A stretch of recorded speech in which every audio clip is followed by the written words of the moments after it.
आशा करता हूं आप सब बहुत अच्छे होंगे। मेरा नाम है सिद्धांत अग्निहोत्री, स्टडी ग्लोस पे आपका बहुत बहुत स्वागत है। प्री मॉडर्न ट्रेडिशन देख रहे हैं दोस्तों, और आज हम वेस्ट वर्ल्ड की हिस्टोग्राफी देखेंगे। यूरोप में क्या हिस्टोग्राफी थी, तो चलिए आगे बढ़ते हैं। मतलब यूरोप में कैसे हिस्ट्री लिखी गई। ट्विटर पे मैं आ गया हूँ, ये मेरी आईडी। टेलीग्राम पे आप हमारी लेक्चर्स की पीडीएफ ले सकते हैं, तो आप हमारे चैनल को जरूर सब्सक्राइब करें।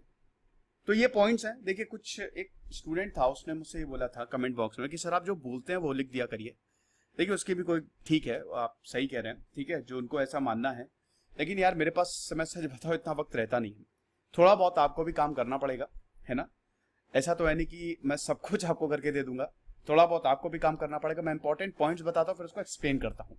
अब एक्चुअली इसमें बहुत कुछ लिखा भी नहीं रहता। अगर मैं सिर्फ ये जो मैं बोलता हूँ वो अगर मैं लिखने लगूँ, वो it is next to impossible for me, क्योंकि मेरा शेड्यूल बहुत बिजी रहता है, ठीक है।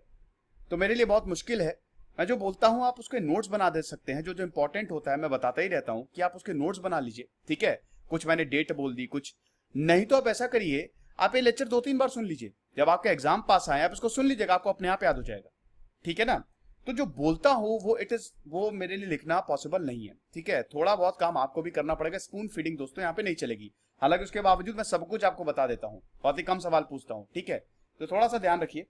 अच्छा, हिस्टोग्राफी की बात करें तो क्रिश्चियन हिस्टोग्राफी को मतलब अगर हम वेस्टर्न हिस्टोग्राफी की बात करें, देखिए वेस्ट में क्या है कि क्रिश्चियनिटी का जब उदय हुआ, आप देखिएगा राइज ऑफ क्रिश्चियनिटी, मैंने उस पर पूरा लेक्चर लिया है, तो बहुत कुछ इस पे डिपेंड हुआ।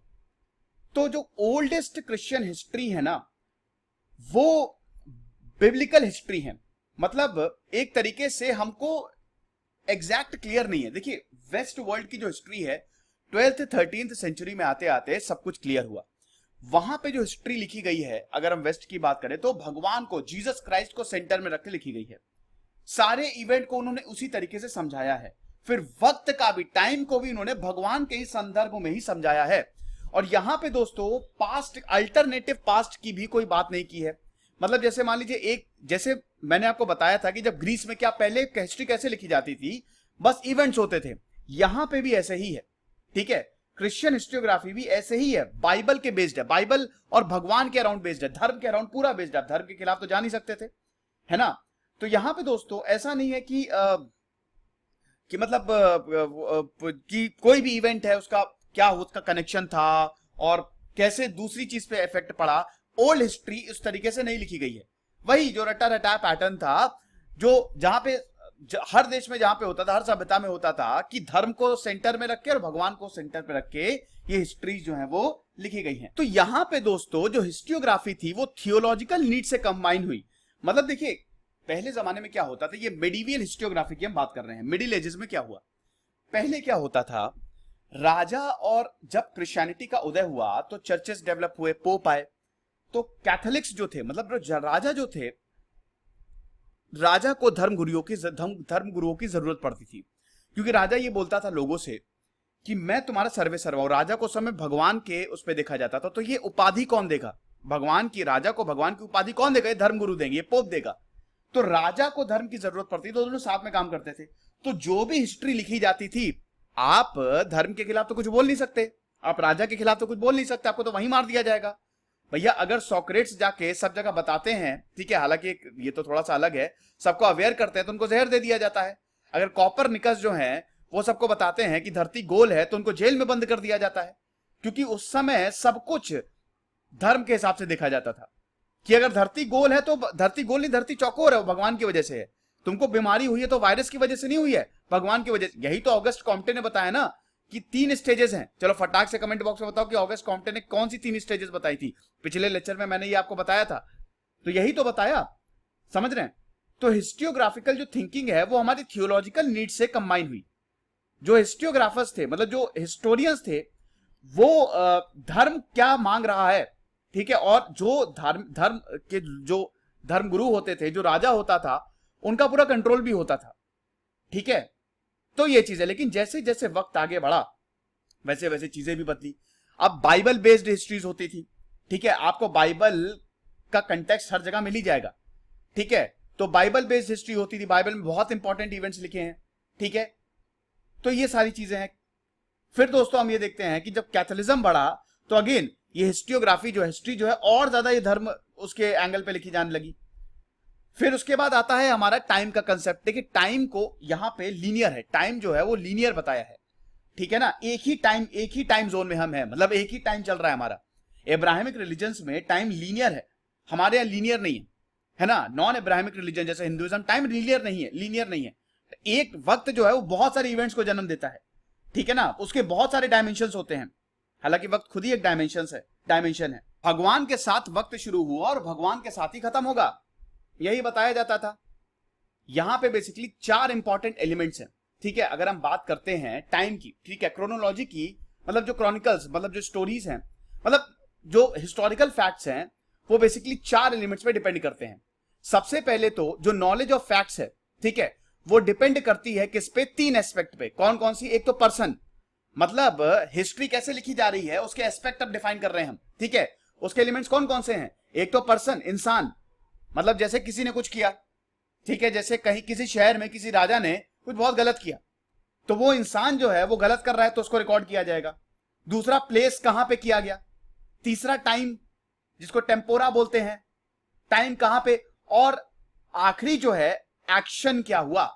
तो यही 4 एलिमेंट होते थे। शुरुआत में जो हिस्ट्री थी, वेस्ट में हिस्ट्री इसी तरीके से लिखी जाती थी, और यही मेडिवियल इंसाइक्लोपीडिया था, समझ रहे हैं। अब दोस्तों उसके बाद जब वक्त आगे बढ़ा तब एडी और बीसी का कंसेप्ट आया। एक्चुअली ये बहुत कंफ्यूजिंग था ना कि कौन से इवेंट कब हुए हैं, हमको एक प्रॉपर कैलेंडर की जरूरत थी। तब हम देखते हैं बीडी, जो बहुत बड़े हिस्टोरियन है, ठीक है, वेनरेबल बीडी, जो कि 672 से लेकर 735 तक, ठीक है, बहुत बड़े हिस्टोरियन है।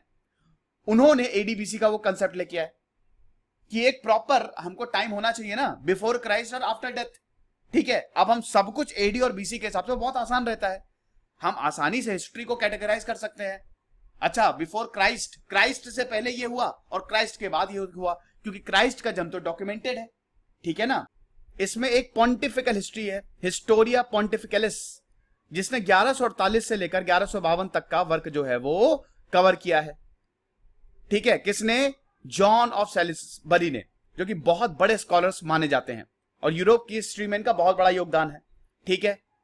बहुत सारे और भी हिस्टोरियंस हैं, जीन से जॉनविल हैं, 1224 में इनका जन्म हुआ, 1317 से 1317 में देहांत हुआ, काफी ज्यादा दिन जिए ये, इन्होंने बहुत अच्छी हिस्ट्री लिखी है, ठीक है। एक्चुअली हिस्ट्री जो ना उस समय दो फैक्टर पे बहुत स्ट्रेस किया जाता था। एक तो वो बड़ा कॉन्फ्लिक्टिंग पीरियड था, यूरोप में बहुत कुछ चल रहा था, क्रूसेड खत्म हुआ था। क्रूसेड के बारे में हमको ऑटो ने किताब लिखी तो क्रूसेड्स के बारे में बहुत अच्छे से लिखा। धर्म युद्ध, क्रूसेड क्या था? धर्म युद्ध था। 10th सेंचुरी पूरा 200-300 साल तक चला। 10th सेंचुरी में शुरू हुआ और जाके लगभग 1200 में खत्म हुआ। 8 क्रूसेड्स हुई थी। धर्म युद्ध क्या था? यरूशलेम के लिए ऑटोमन ने, जब इस्लाम का उदय हुआ तो हम देखते हैं कि यरूशलेम जो है वो इनके पास आ गया, ठीक है। लेकिन दोस्तों जैसे जैसे वक्त आगे बढ़ता है वैसे वैसे जो क्रिश्चियंस हैं वो बोलते हैं कि यरूशलेम हमारा है, और यरूशलेम के लिए धर्म युद्ध शुरू होता है। टोटल 8 क्रूसेड्स हुई थी। लोग जो हैं यरूशलेम को लेने के लिए यूरोप से निकलते हैं, ठीक है, पूरा तलवार लेके और सब कुछ एकदम लड़ाई करने के लिए। लेकिन वहां पे इस्लामिक रूलर्स थे और भयानक युद्ध होता है, ठीक है। तो हम ये देख रहे हैं कि यरूशलेम के लिए भी धर्म, जिसको क्रूसेड्स बोला गया, क्रूसेडर्स, और इन क्रूसेड्स में जिन्होंने पार्ट लिया इनको क्रूसेडर्स बोला गया, ठीक है। तो उसका भी हमको ब्रीफ अकाउंट मिलता है। अब ये देखिए, ये सब हमको इसलिए पता चलता है कि हिस्ट्री तो बहुत अच्छे से लिखी गई। देखिए हिस्ट्री जो, जैसा कि मैंने बताया कि अगर धर्म उसमें सेंट्रल पे धर्म है या भगवान है, तो हम रेलेवेंट फैक्ट लेंगे, जो रेलेवेंट है वो हम कंपेयर करते हैं, बहुत सारे हिस्टोरियन से हम कंपेयर करते हैं और वहां से रेलेवेंट फैक्ट जो है वो निकालते हैं। तो दोस्तों ऐसा है कि इसमें 2 फैक्टर्स बहुत इंपॉर्टेंट थे अर्लियर हिस्टोरिकल राइटिंग्स में। 2 फैक्टर, पहला तो ये था कि दुनिया का अंत बहुत नजदीक है, अब दुनिया खत्म ही नहीं होने वाली है। और दूसरा ये था कि जो टाइम है, ठीक है, टाइम बहुत ज्यादा इंपॉर्टेंट था कि टाइम जो है वो एक एंडलेस प्रोसेस है, टाइम चलता ही रहेगा। ये एरिस्टोटेलियन कंसेप्ट है, उन्होंने टाइम को समझाया। टाइम लीनियर है, चलता ही रहेगा, एंडलेस प्रोसेस है। अब पहले क्या बोला जाता था?